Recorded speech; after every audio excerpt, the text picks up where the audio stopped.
Welcome, everybody. We're so excited to go today. Yesterday, we talked about the effective size of light and specular highlights and shadows and transition areas and all that kind of stuff. Today, we're going to apply that to speed light photography. So we're going to be working with speed lights today, and we're going to be working with studio strobes, where we're going to be talking about metering for studio strobes. We're going to be talking about balancing ambient light with light from a flash, and how do you balance color temperatures, and all that kind of stuff. So it's very practical today. It's sort of a workshop of practicality, applying all the principles that we learned yesterday. And so today we are going to begin with light modifiers. And John and I have sort of put out a bunch of different light modifiers here. And I want to go through, first and foremost, what all these different light modifiers are and why would you choose one over the other. Why would you use an umbrella versus a softbox and a white umbrella versus a silver umbrella, and all those types of things that people ask all the time. So we're going to dive into that. And then after we do that, we will actually going to bring Alexis back out, and we're going to do some basic portrait lighting styles. So closed loop, open loop, butterfly lighting, Rembrandt lighting, things like that. And so if you've heard those terms, you'll learn that it's pretty darn easy to do that stuff. And so we're going to do that. Today we are going to begin with constant light, because I don't want to confuse you with flashes yet, because it adds a whole new dimension. So all the stuff that we're going to be doing today, we're going to be using constant light. And to do that, I actually have two different light sources. We have this guy right here that we used yesterday, this light that just turns on. And then also we have, oh, it's over there. John, maybe you can bring out that Profoto head really fast, and I'll show you sort of what that is. In fact, while you're doing that, I want to give a sneak peek to what we're going to be doing today. Oh, are you stuck there? Yeah, I want to knock me down. Oh, you won't knock me down. Don't knock me down. Maybe we can show this little picture right here. This is something I shot earlier this morning. This is our producer. This is Ryan. So he stood in as the model this morning, and we are going to be doing shots like this with our speed lights. It's going to be really fun. So we did that really quick, and I was like, hey, can we use it? And he's like, sure. Okay, so today, just to clarify, we're using, to show you this stuff, I'm actually using this head here, and it is a Profoto light. And Profoto is a brand. It's not a style of light. It's just a brand. And the reason we're using this light is it's really bright, and it allows us to use all the modifiers that we're going to be using later. And so these are different softboxes and umbrellas and reflectors and stuff. And I shoot with Profoto gear mainly because they are known as a light shaping company. And so in my experience, they have more light shapers, and that's what they're called, than any other brand that I know of. And so they really allow you to shape light in ways that are very, very specific. And so that's why I use these things. And so we're going to start with that. First, let's start by talking about softboxes and how they work. And we'll talk about a couple of different kinds of softboxes.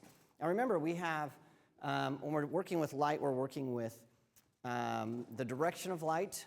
And so it doesn't matter which modifier you have, you can move that around to change the direction. But then we're also talking about effective size and the shape. So remember yesterday when we shined that light on the wall here and we dialed it in and out, you could see how the shape of the light actually affected the specular highlights and how the shadows and everything were affected. And that's why there are different shapes and sizes of almost every modifier available. So we're going to talk about which ones do what. So this guy right here, this is a Chimera softbox. And by the way, there's a big debate about how you pronounce Chimera. So a lot of people are like, it's Chimera and Chimera and all this stuff. So I actually went to Chimera and asked them.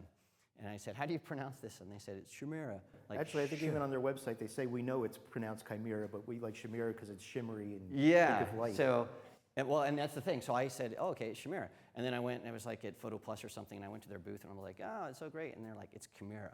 I'm like, wait, what is it?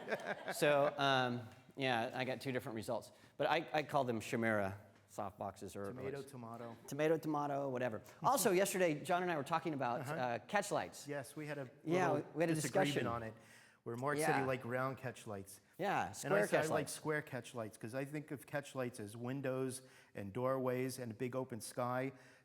The sun is round, but how often do you see the sun reflected in someone's eye? They're usually squinting if the sun's there. So I don't think round is that natural, but yeah, so everyone has that's a a valid taste. point. So good. Yeah, so there's a reason for square catch lights. This softbox, by the way, so it's a Chimera softbox, and the difference between this softbox and this softbox, so they're very similar in size. So you can see they're very similar in size. The difference is this softbox here is made to work with a hot light. And so this light gets very, very hot, oven hot, so hundreds of degrees. And you can't use a normal softbox on there because it would melt or catch on fire, burn your studio down. That's not good. And so this is made for high heat. And actually, you can't even close the back on this when you're using it with this because it won't stand that kind of heat. So this is a high heat softbox. And it's, other than that, it's very similar. All softboxes have walls to them, and then they also have this front diffusion panel. And this one only has a single diffusion panel. And most softboxes actually have more than one diffusion panel. And so we're going to go in and look at that. The other thing that you'll notice on this, and even on this guy right here, is the Velcro that holds these panels on. So if I open this up, you'll see that there's a diffusion panel inside, and then there's a diffusion panel on the outside. These can be removed. So if you want something that's a little softer, you can put in both panels. If you want to make that a little bit harder, you can take this panel out, and that will give you a little less diffused light. And then the other thing you'll notice is this Velcro that holds this on. See how wide that is? It's a very, very wide panel. And so what you can do with many, many softboxes is once you get this on there, there's enough room in there to actually Velcro in a grid. And I think we have a 4x6 out in the hallway. I don't know. Yeah, we there's can at least one of show these out in the hallway with the grid the on grid it. on it? Yeah, let's run and get that. I didn't realize it wasn't here. But yeah, you can put actually grids on your softboxes. And what a grid will do, there's a grid over here that we have on this beauty dish. So noisy, isn't it? But if you look at this, you can see how that shines through. This is a 20-degree grid, and what that will do is allow light to come out, and only the angle is only 20 degrees as it emits from the light source. And so what that allows you to do, and here we have a softbox with a grid, and I think this is a 20-degree grid. Same exact softbox. This is the same exact softbox, but this has the grid that's Velcroed in. And so what this will do is this will restrict the light. And so you have very nice, soft, diffused light, but it's directional. And this is going to have very nice, soft, diffused light, but much less directional. So with a softbox like this, you have a lot of options. You can have both diffusion panels in to have very diffused light, and that's going to help you with the specular highlights to soften those out. You can take a panel out to get a little bit harder light. Then you can put in a grid so you have soft and directional light. So we're going to start shining these on the background so you can see that. But that's how softboxes work. And these softboxes are common not only for the small ones, but let's get this 4x6 out here. Let's say you're working with a full-length shot and you want nice, soft light. Here we go. Here's another softbox. This is actually my go-to softbox. Yep. And maybe you can hold this right here next to me, just so I don't have to hide behind this giant softbox. This guy right here is a softbox that I use probably in 80% of all of my photos, is this guy right here. And the reason for this is you can use it as a traditional softbox, but you can also make this horizontal, and then based on the position of this, you can do multiple things. So we'll be working with this a bit later when we bring Lex out to show you some different lighting styles. But this guy right here, it is so versatile for full-length shot, for beauty shots. We can take that out. We're really going to show you how this softbox is amazing because the way that you can position it, either forward or back, and you can wrap light around or you can feather the light. And so I actually have, I think, 2 or 3 of those that I use just over and over and over. And mine at my home studio are just, they're not worn out, but they're very dirty because we use them all the time. And so in the old days, we put an 81A filter on our cameras. We just let our softboxes weather. Just let them weather. Yeah, it works. Yes? Is the standard, like, flash, can you use a flash in something that ginormous? No. No, you can't. So, and that's a great point. In fact, John, let's take this guy and make it go away.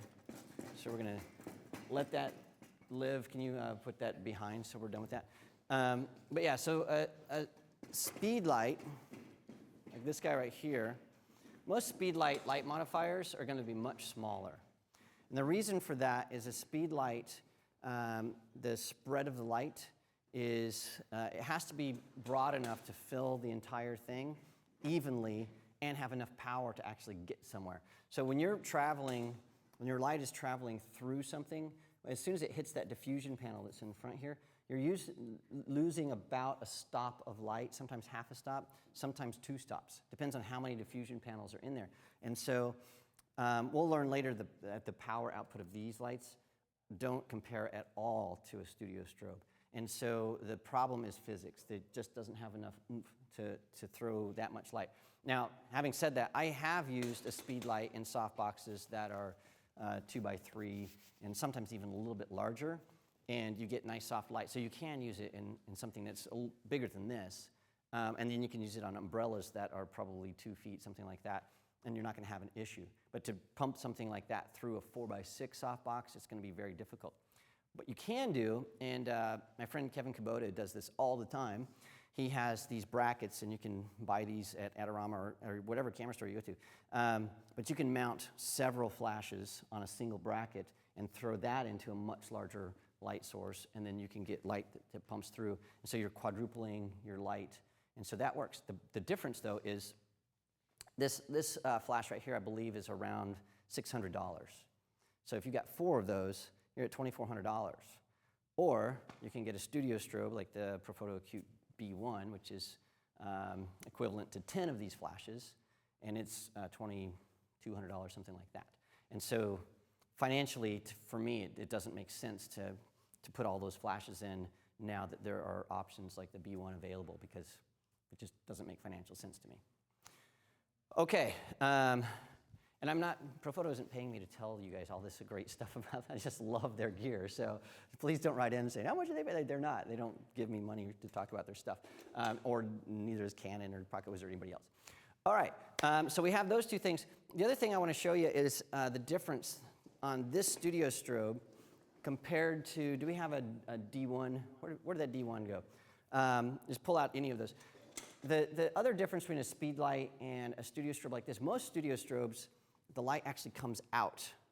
And so this guy right here has a globe on it, and so when you put it in a softbox, that light isn't just going to go forward, it's going to go in 300, it's going to come out all the way. So it's going to fill that softbox corner to corner very, very evenly and consistently, as opposed to this guy. This is also a Profoto head. And see how that doesn't have something that comes out.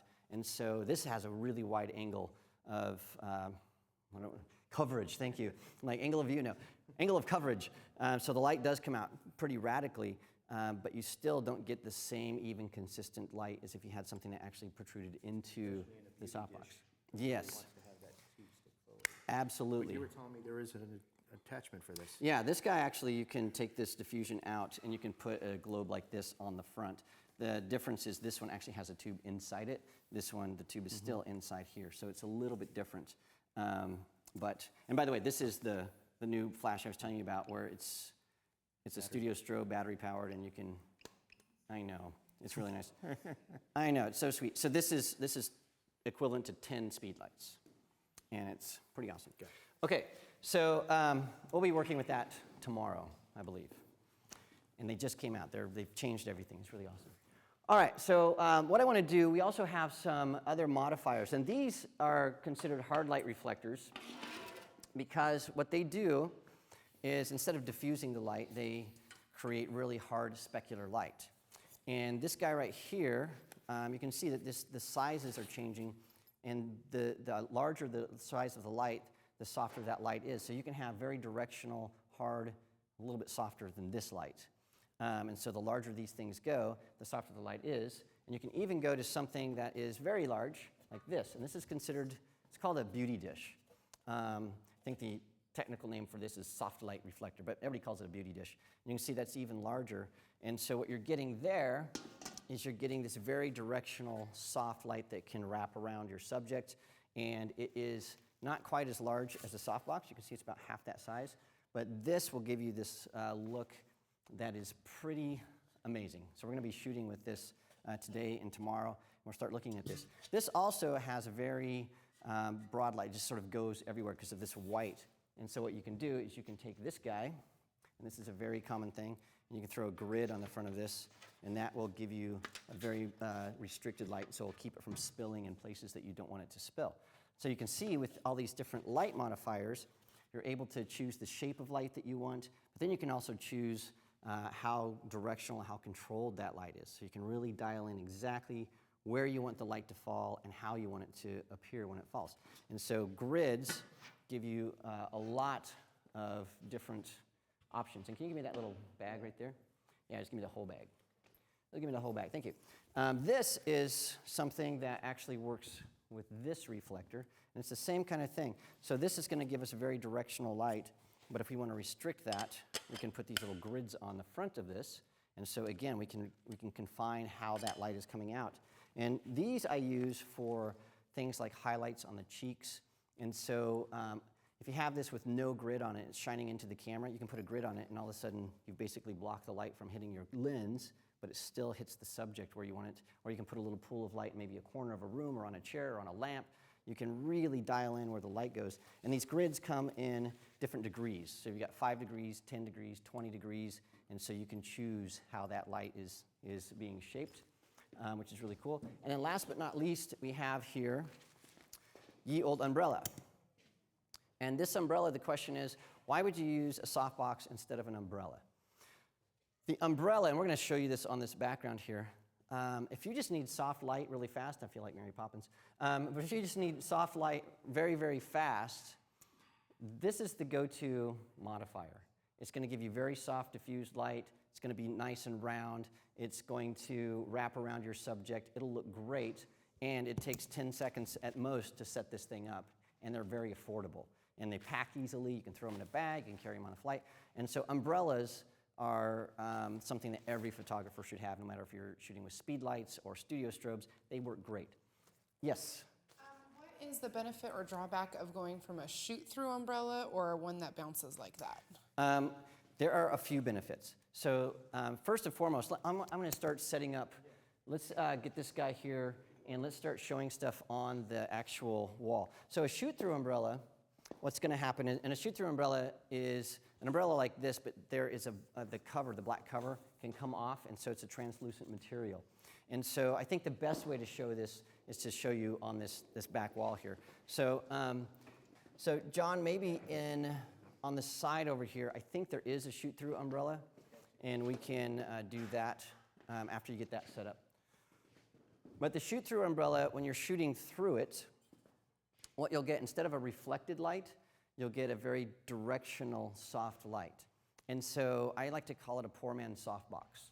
Because, and I've done this in studio lighting classes where I'll set up a shoot-through umbrella and a softbox, and we'll shoot 2 different setups and see if students can tell the difference. And a lot of times you can't tell the difference. An umbrella, you're losing the light because it has to reflect, has to bounce. And so you might be losing a little bit of punch. Perfect. And it's set to max, is that right? Okay, so I want to first start by showing you, this is called a standard zoom reflector, and I'm going to be blinding everybody over there. And so what we're going to do here, we're going to put these lights as close as we can to this seamless background so you can sort of see how the light spreads out over this. And so if we can get maybe this light over here turned off, we can start seeing this stuff. All right, so this modifier, you can actually zoom this in and out. See if I can get this even closer. I have to take this off for you to see this. See if I can get this really close so you can see on this background. So this reflector, what it allows you to do is you can actually zoom this light. So you can change how that light is coming out from there to a much wider light. See how this light right here is changing and the fall off is changing toward the end? So when I zoom it out, it's sort of like a magnum reflector. See how we have a long trail at the very end here, as opposed to this very, very broad light. And so with that reflector, what you're allowed to do, or what you're able to do, is you can change the effective size of the light from a much larger light to a much smaller light. The other thing that happens with this reflector is when you zoom it in, sort of like a mag light, it doubles the amount of light that reaches the subject. So you actually get 1 stop more light because it catches all that light and says, it's right there. It's very, very strong. And so it's really cool. And then we have some, yes, let me show a couple grids here. Can we have a 5 and a 10? Yeah, you have the 10 in your hand. Cool. And I got a All 20. right, so let's see what happens when we put a grid on here. Let's say we want to light something right here, and we don't want it to fall on this background. What we could do is we could start putting flags and all kinds of things over there, or we could just say, you know what, let's put a grid on it. put a grid on it. Boom. It's not a bird, but it's a grid. And so yeah, now, like John's got light on him, and there's none on the background. And so we can really restrict the light and make that what's called a special. We're saying, hey, we want this right on John's face. So we can take this off, blam, and now it's everywhere. If you want a little bit more light, but still you want to restrict that, we can put a 20 or a 10 degree. You can see that now we're getting a little bit on the background. And so by using grids, it's very, very easy to control where that light falls. The other thing with these grids is they get hot really, really fast. Those feel like a warm oven mitt, which is really cool. All right, the other thing we have here is this is called a magnum reflector. And this guy is, it is a light that is extremely versatile. There's a guy named Jerry Avename, and he shot a very famous portrait of Halle Berry. And you've probably all seen this. She's all smiley. He did it with this one reflector.